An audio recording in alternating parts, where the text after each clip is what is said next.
unanimous decision, Chris Eubank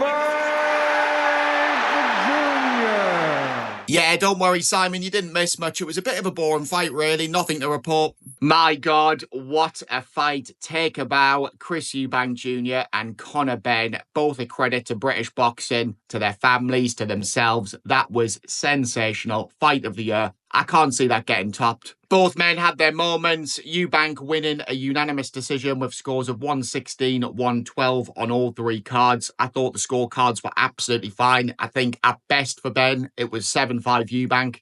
And you've just got to look at the punch stats. I mean, Eubank landed 152 more punches, and that tells the story, really. I mean, there were moments for Benn. He did land a really good left hook in round 3, rocking Eubank.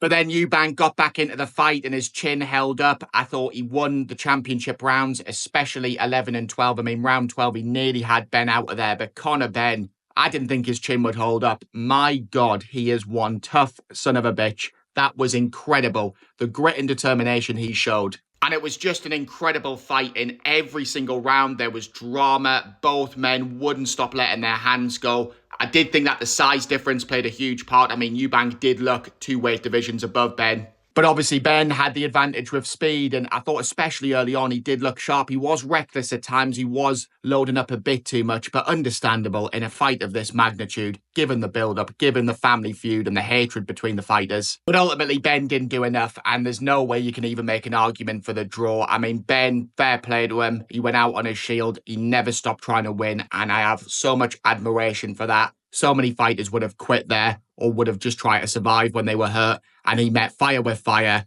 And he really did give it absolutely everything. And I thought Eubank Jr. was an absolute gangster as well. I mean, bear in mind he had that rehydration clause as well. I think without that, he would have had enough power to stop Benn. I thought Junior's jab was on point as well. Obviously, being the much bigger man, he was using his height and his reach to his advantage. His uppercut was absolutely mustard as well. Yeah, what an incredible battle that was. I mean, you couldn't take your eyes off it. And the best thing about that is, if you're a casual fan watching that, there's just no way you couldn't be memorized with what you're watching, even if you're not a big boxing fan. And that will turn a lot of casuals into hardcore fans. And you just know as well, there was so many people out there that were desperate for this fight to be boring. They were desperate for the event to be a disaster because they're miserable bastards and they can't even get excited about Chris Eubank Jr. and Conor Benn. What is wrong with people? Anyway, enough about those fannies. We also had the greatest moment in sport in history before the fight. Meanwhile,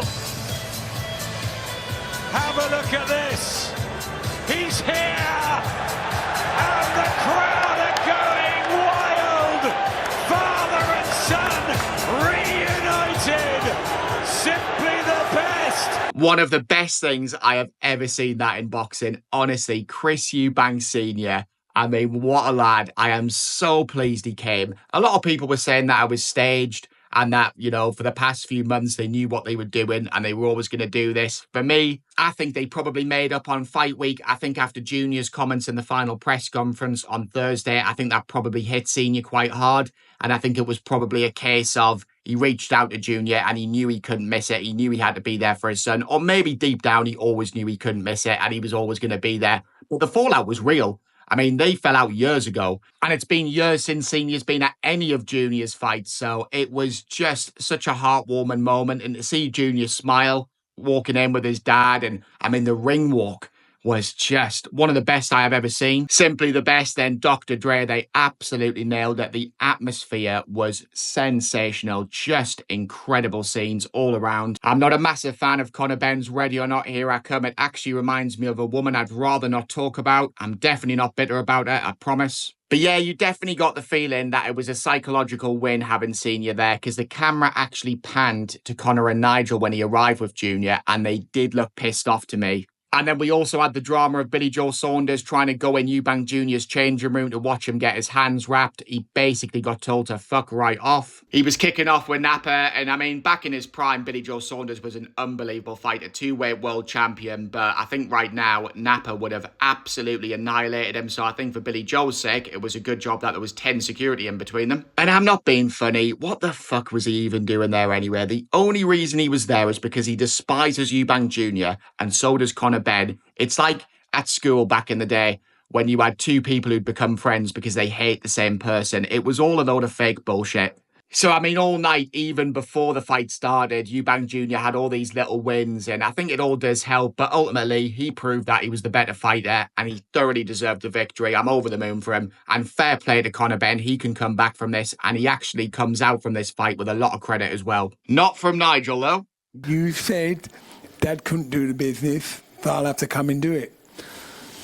Fair. Harsh words from Nigel there, especially considering he actually got stopped against Senior in their first fight, but there we go. As for what's next, I'm pretty sure we'll see a rematch. Conor Benn was talking about potentially going back down to welterweight. Eddie Hearn said he'd like to see that, but I just think there's too much money in the rematch, and I think that fight was that good. We can't not see it again. As for the undercard, I'll be honest, I struggled with it a bit, man. It was just a bit dull. I mean, not one stoppage, and you don't mind a fight going the distance if it's an absolute banger. And to be fair, Chris Smith against Brandon Glanton was that. I thought it was a fantastic fight, grueling war. Chris Smith winning a unanimous decision. Chev Clark against Vidal Riley, that was about as exciting as my sex life. Awful fight. Vidal Riley winning a unanimous decision. Please, no rematch. I never want to see that again. Liam Smith against Darren McKenna. Fantastic performance from McKenna. Huge upset. I thought he looked brilliant in there. He was switching from orthodox to southpaw all night. He nearly had Smith out of there in round 12. McKenna dropped Smith with a left hook to the body, and to be fair to Smith, he showed the heart of a lion getting back up, and he survived the round somehow. He managed to hear the final bell, but he's got to retire now. He is completely done. I mean, he looked awful in the Eubank rematch, and he looked even worse against McKenna for me. And Anthony Yard against Lyndon Arthur. Jesus Christ, that was a hard watch. The trilogy that not one person asked for. Anthony Yard won a unanimous decision. Please, Anthony Yard, fight Joshua Buatsi, fight Callum Smith, do something now. It's either Lyndon Arthur or an absolute beast like Kovalev or Beterbiev. There's no in between with Anthony Yard, is there? But yeah, there we have it, guys. The main event delivered. That's all what counts. Chris Eubank Jr. and Conor Benn were unbelievable. Hopefully we get a rematch in September. Unfortunately, Eubank Jr. does have a cut over his right eye, which was from a clash of heads in round 9. And Benn also did break Eubank Jr.'s jaw. So he did have to go to hospital last night. So we wish him a speedy recovery. But even if the rematch gets pushed back, it doesn't matter as long as we see it this year. Let me know your thoughts as always, guys. Subscribe if you're new. Well done, Chris Eubank Jr. The procedure was parliamentary.